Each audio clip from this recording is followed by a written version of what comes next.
Good evening everyone and welcome to this channel. So आज की video में हम बात करेंगे अप्रैल 2 को, जो मतलब कल को यूएस से एक रेसिप्रोकल टैरिफ जो अनाउंसमेंट होने वाली है डोनाल्ड ट्रंप की तरफ से, और उसका इम्पैक्ट हमारे शेयर मार्केट पे क्या हो सकता है उसको समझने की कोशिश करेंगे इन डिटेल। क्योंकि नॉर्मली हम इस चैनल पे एक फंडामेंटल कंपनी को लेके उसके बारे में एनालिसिस करते हैं, लेकिन इन जनरल अंडरस्टैंडिंग होना भी बहुत इंपॉर्टेंट है क्योंकि ये जो टॉपिक्स होते हैं इसका बहुत लॉन्ग टर्म हिसाब से स्टॉक मार्केट के ऊपर इम्पैक्ट रहता है।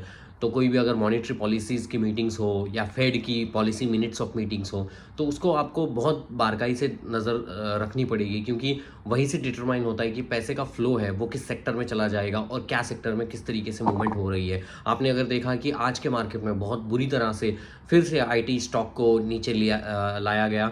मुझे लगता है कि बहुत सारे आईटी स्टॉक जिनके वैल्यूएशंस हाई के ऊपर थे उनको भी नीचे की तरफ लाया गया। उसका बहुत सारा चीज़ें इस चीज़ की वजह से हो रही है क्योंकि नैस्डैक नीचे जा रहा है। और दूसरी चीज़ इंपॉर्टेंट जो है कि ये जो एआई का जो एक भूत सारी दुनिया के ऊपर पड़ रहा है, और जिसका कयास लगाना बहुत मुश्किल है कि कोडर्स जो है या डेवलपमेंट सॉफ्टवेयर में जो लोग काम करते हैं उनके जॉब्स रहेंगे कि नहीं रहेंगे।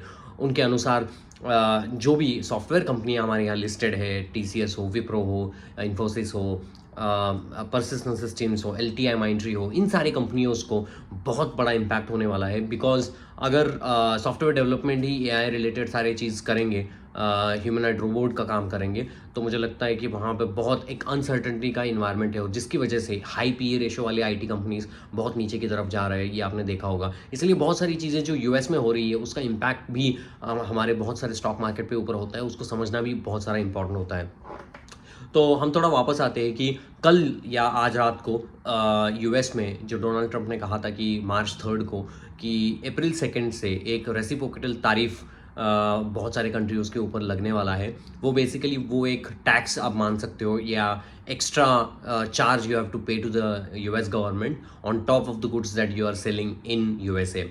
सो बेसिकली होता ये है कि आज के वर्ल्ड में सारे कंट्री एक दूसरे से ट्रेड करती है। अगर हमारे पास कोई चीज़ नहीं है, फॉर एग्जांपल ऑयल, तो हम ईरान से, रशिया से, यूएस से, सऊदी अरेबिया से, सब बहुत सारी जगह से उस ऑयल को परचेस करते हैं। वैसे ही अमेरिका अगर कोई चीज़ वहाँ पर बन नहीं रही है, चाइना से चीज़ें खरीदती है, इंडिया से फार्मास्यूटिकल रिलेटेड चीज़ें खरीदती है, ऑटोमोबाइल रिलेटेड चीज़ें खरीदती है, ऑटोमोबाइल पार्ट्स खरीदते हैं, नए नए ऑटोमोबाइल्स इंडिया की तरफ से वहाँ पर यूएस में जाते हैं।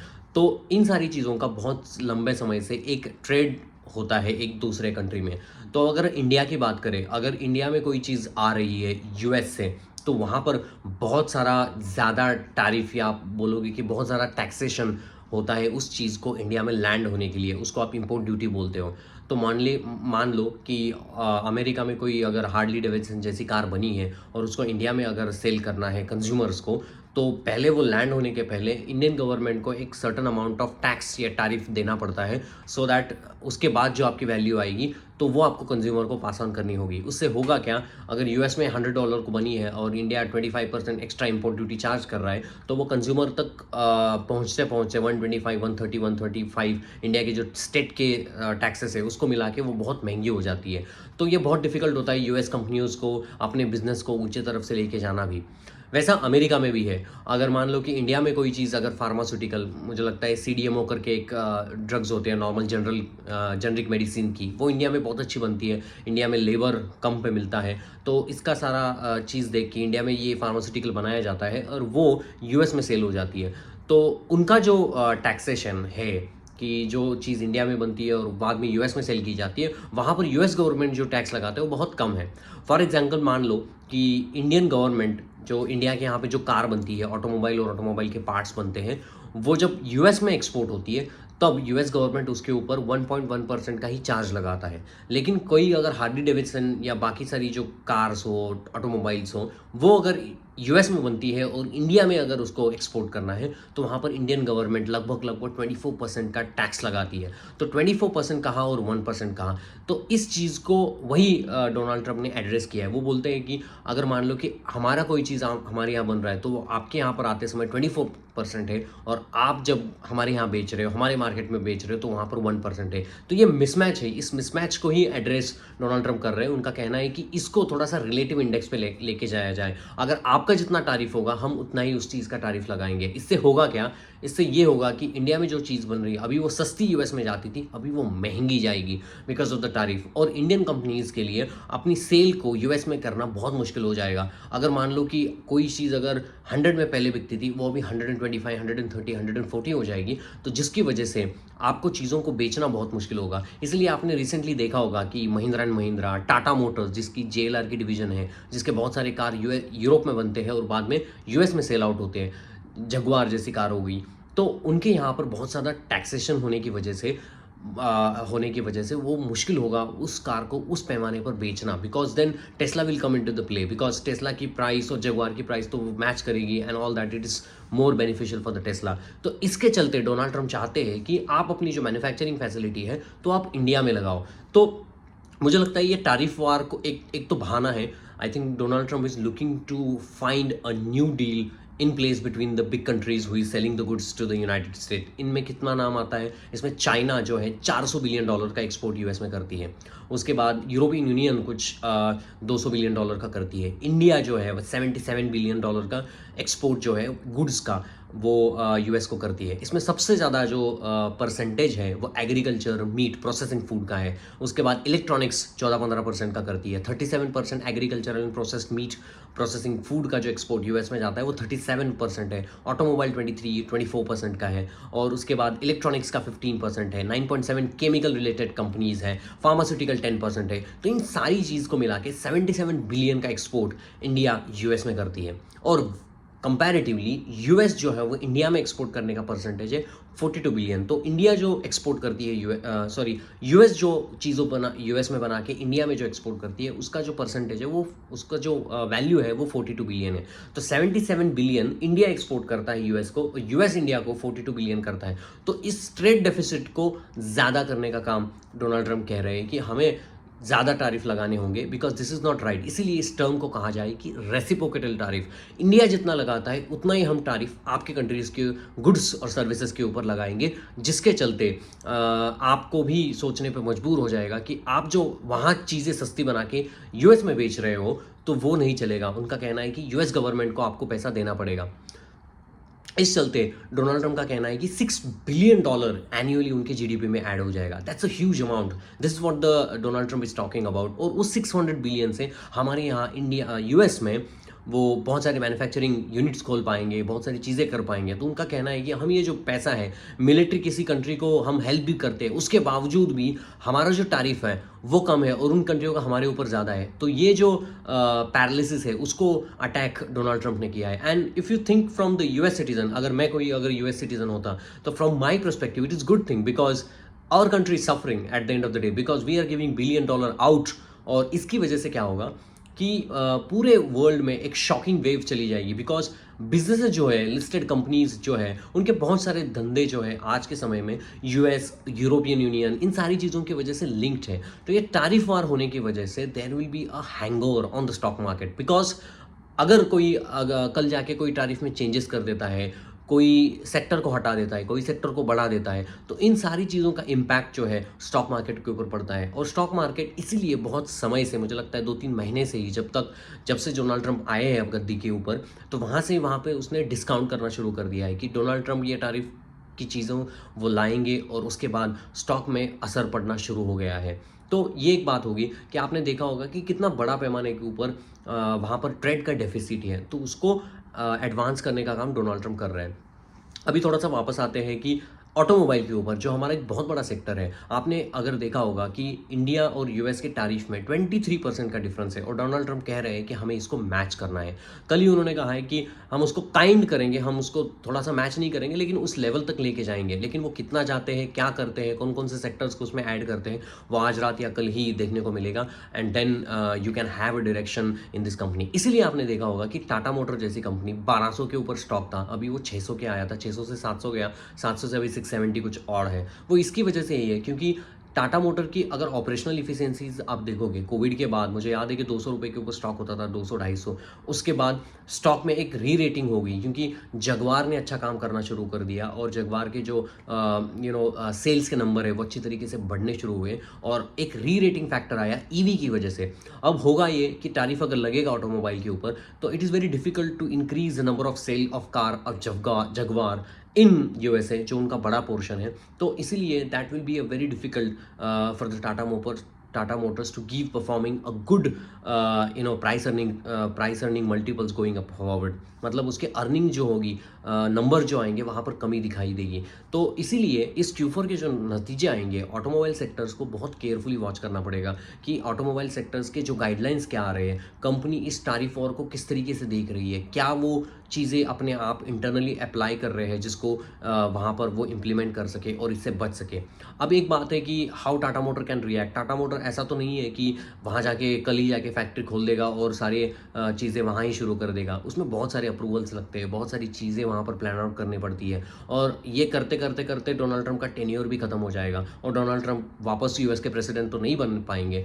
तो जो नया बंदा वहाँ पर आएगा उसके हिसाब से फिर ढालना पड़ेगा। तो इट इज़ वेरी डिफिकल्ट कि डोनाल्ड ट्रंप ने ऑटोमोबाइल के ऊपर अगर टैरिफ लगा दी है तो हम भी जाके वहाँ पर मैन्युफैक्चरिंग फैसिलिटी खड़ा कर दे एक साल में, तो वो तो मुमकिन नहीं है। I think Donald Trump also know about this fact but he only wanted to negotiate a deal with the countries better. इसीलिए इंडियन गवर्नमेंट ने पीयूष गोयल जी को वहाँ पर भेजा था यूएस में, वो कॉमर्स मिनिस्टर है और वो ट्रेड की जो एक परिभाषा है उसको बदलने की, सोचने की बात उन्होंने की थी। इंडिया ने कहा था कि हम जो 23 बिलियन का जो डेफिसिट है उसके ऊपर आप हम जो चीज़ें वहाँ पर आप एक्सपोर्ट करते हो यूएस में उसमें आपको थोड़ा सा परसेंटेज कम देंगे, इंडिया में जो चीज़ें वहाँ पर आती है उसको टैरिफ को कम करेंगे। तो यही डोनाल्ड ट्रंप चाहते हैं कि हमारी जो चीज़ें आपके कंट्री में एक्सपोर्ट होती है उसके हिसाब से आप थोड़ा सा टैरिफ आपकी कम करो, यही उनका मोटिव है। टैरिफ लगाना वो तो अलग बात है क्योंकि अब जैसे ही टैरिफ लगाओगे कि इंडियन गवर्नमेंट कूद पड़ेगी कि अमेरिका के साथ किस तरीके से उनको समझाया जाए और एक निगोशिएबल ट्रेड डील वहाँ पर लेके जाए, यही उनका कहना है।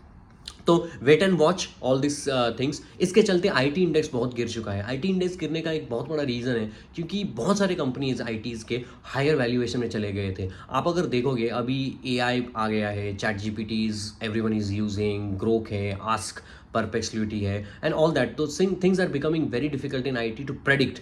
ऑब्वियसली कोई चीज़ की अगर अर्निंग रेशियो हाई होती है तो मतलब उसका है कि उसकी प्रेडिक्टेबिलिटी है, लेकिन अभी प्रेडिक्टेबिलिटी नज़र नहीं आ रही है। हालांकि LTIM हो, आपकी परसिस्टेंट सिस्टम हो, विप्रो, ये कंपनी अच्छी है, कोई प्रॉब्लम नहीं है उनमें, लेकिन आगे आने वाला फ्यूचर जो है वो कैसा रहेगा, इसीलिए लोगों के मन में डर पैदा हो रहा है कि इसीलिए उस चीज़ को उतना प्राइस टू अर्निंग रेशो देना बहुत डिफिकल्ट है। 61 का अभी पी रेशो है परसिस्टेंट सिस्टम का, जो कि बहुत हाई है। अगर मान लो कि उनकी रेवेन्यू ग्रोथ अगर कांस्टेंट करेंसी में देखो तो 10-12% के ऊपर उनकी रेवेन्यू ग्रोथ थी। 10-12% तो मुझे लगता है कि आप अगर किसी नॉर्मल कंपनी को पीजी इलेक्ट्रोप्लास्ट को भी लेके 100% की ग्रोथ मार रहा है तो, लेकिन वो बहुत डिफिकल्ट है। तो इसलिए हाई अर्निंग रेशोज़ हैं और एआई का जो एक बूम चढ़ा हुआ है जिसका बहुत सारा इम्पैक्ट होगा।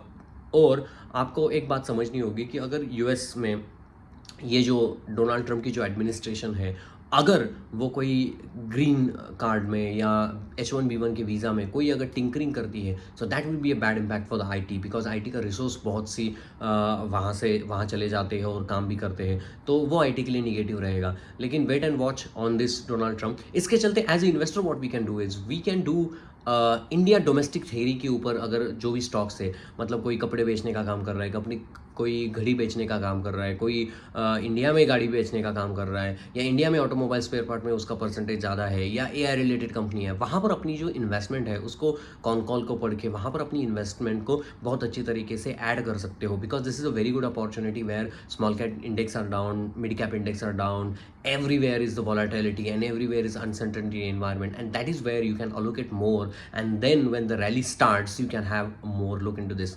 So ये important factor है कि किस तरीके से इसको पैन आउट किया जाता है। और आप अगर देखोगे कि चाइना जो है वो यूएस के साथ 400 बिलियन डॉलर का जो उनका ट्रेड है, और इसीलिए बहुत सारा इम्पैक्ट चाइना के ऊपर ज़्यादा पड़ेगा। हमारा तो $77 बिलियन है, हम तो बहुत कम वहाँ पर परसेंटेज अगर आप देखोगे तो बहुत कम यूएस के साथ डील करते हैं।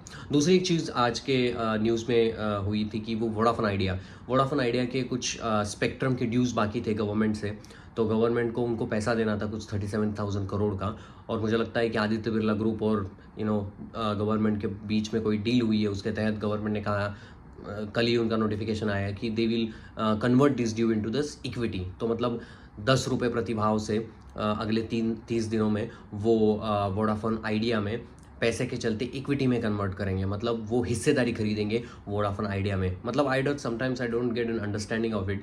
37,000 करोड़ अगर किसी दूसरे चीज़ में लगा देते, इनकम टैक्स और कट कर देते, या जीएसटी कट कर देते, या किसी हमारे यहाँ फार्मर्स को अगर वो हेल्प कर देते तो बड़ी बात होती। लेकिन ये 37,000 करोड़ को उन्होंने इक्विटी में कन्वर्ट करके now their percentage becomes like 49% हिस्सेदारी होगी इंडियन गवर्नमेंट की वोडाफोन आइडिया में। लगभग अभी मालिकी बन चुके हैं। तो इसका मतलब यह है कि वोडाफोन आइडिया जो है वो कभी गिरेगा नहीं, कभी मरेगा नहीं, वो कॉन्स्टेंटली उधर ही पड़ा रहेगा। क्योंकि आप अगर देखोगे 4,700 करोड़, या मुझे लगता है 3,700 करोड़ का कुछ वो ऑपरेटिंग प्रॉफिट बनाती है, लेकिन 6,000 करोड़ का उनका इंटरेस्ट पेमेंट है। तो interest payment is higher than the operating profit. तो ये मरी हुई स्थिति है कि वो ज़्यादा पैसा लेके कहाँ आएंगे। अगर वो इक्विटी इशू करे तो वो मैच करेगी, या उनको और कर्जा उठाना पड़ेगा। पहले ही कर्जे में है, कर्जे का इंटरेस्ट नहीं चुका रहे हैं, वो उसका जो प्रॉफिट जो आ रहा है वो कम है compare to the interest EMI that they are paying. तो अभी that was a difficult situation. लेकिन अभी गवर्नमेंट का जो ड्यूज था उसके लिए गवर्नमेंट ने कहा है कि हम आपके इक्विटी शेयर्स खरीदेंगे, और इक्विटी शेयर वोडाफोन आइडिया को इशू करने होंगे गवर्नमेंट ऑफ इंडिया को। लेकिन 37,000 crore converting in equity, I mean it's a very bad decision, I would say, that's for my personal opinion. Because ये 37,000 करोड़ किसी दूसरी चीज़ में काम आ जाते हैं। वैसे ही ये जो पैसा आने वाला है वो टैक्स पेयर के कमाई से ही वो वोडाफोन आइडिया में कन्वर्ट हो जाएगा इक्विटी में। I don't see, because the government's only plan is to run this telecom industry with the 3 player market. One is the Bharatiya retail, second is the Jio finance, ये जो जियो का जो सिम आता है, और तीसरा जो है वोडाफोन आइडिया और बीएसएनएल उनकी खुद की कंपनी थी जिसको उन्होंने पूरा ही ज़ीरो कर दिया, वहाँ पर कुछ बचा नहीं है। और नाउ वो चाहते हैं कि ये 37,000 करोड़ दे के, उनका एक रीजनिंग है कि हम 3 प्लेयर मार्केट बनाना चाहते हैं, हम किसी को अपने मार्केट में जियो को या किसी को एडवांटेज नहीं देना चाहते। लेकिन this is very say to things, because we all know that how politician works with industrialist, but I believe like this is not a good decision. I mean 37,000 crore from taking tax payer money and then giving into this and converting into equity. इससे लिए क्या होगा कि जो investor है, आज 20% कुछ stock up था, लेकिन वो ऐसा स्टॉक हो गया है अभी, क्योंकि अगर इतनी ज़्यादा न्यूज़ किसी स्टॉक में इंग्रेडिएंट रहेगी तो I think it is very difficult to make the money out of it going forward. Who knows, maybe in future Vodafone Idea couldn't able to compete with the Jio, ऐसा भी हो सकता है, and then it is become a difficult thing for the companies like Vodafone Idea. अब अगर overall अगर आप देखोगे कि Q4 का सीज़न आ जाएगा, मतलब आज से रिजल्ट चालू हो जाएंगे, you have to be very carefully looking into your companies. अगर कोई कंपनी ख़राब कर रही है तो उसको अपने पोर्टफोलियो से निकालना या उसमें एलोकेशन कम करना, ये आपको करना पड़ेगा। लेकिन कोई कंपनी अच्छी कर रही है तो उसमें आपको एलोकेशन बढ़ाना होगा, उसके फ्यूचर आउटलुक को देखना पड़ेगा, वो समझना पड़ेगा। अगर आप उसमें देर कर दिए तो अगर कहीं बहुत सारी चीज़ें ख़राब हो जाए तो I think you will not get an chance to exit from the stock sale also, और to add in to the stock. कभी कभी स्टॉक बहुत अच्छा करता है, स्टॉक ऊपर की तरफ भागने लगता है।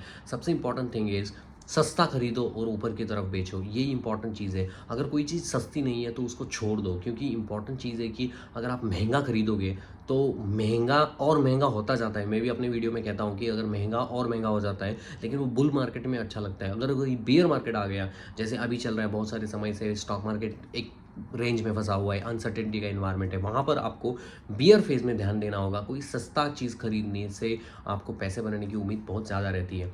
Hope you like my videos. If you want to make more videos on the US investing, there are very good stocks in US who is available at 40% investment. Alphabet down है, Amazon down है, I think Apple is down, the Tesla is down, many companies is down like 40-50%, and this gives a good boost and indication for us. Like ऐसा तो नहीं रहेगा कि पूरे एक साल तक ये जो टैरिफ चला रहेगा और डोनाल्ड ट्रम्प फंसते चले जाएंगे इसमें, ऐसा तो नहीं होगा। Because at the end of the day he is also industrialist and businessman and he wants stock market to be up on the side, but उसके थोड़े ट्रेंड होते हैं, and I think you have to be in acceptance. जैसे मैंने पहला video बनाया था जब डोनाल्ड ट्रम्प यूएस के प्रेसिडेंट बने थे, कि I think you will always have that volatility concern going in the stock market when Donald Trump is at the level. This was the case in 2016, and this is happening again in 2025.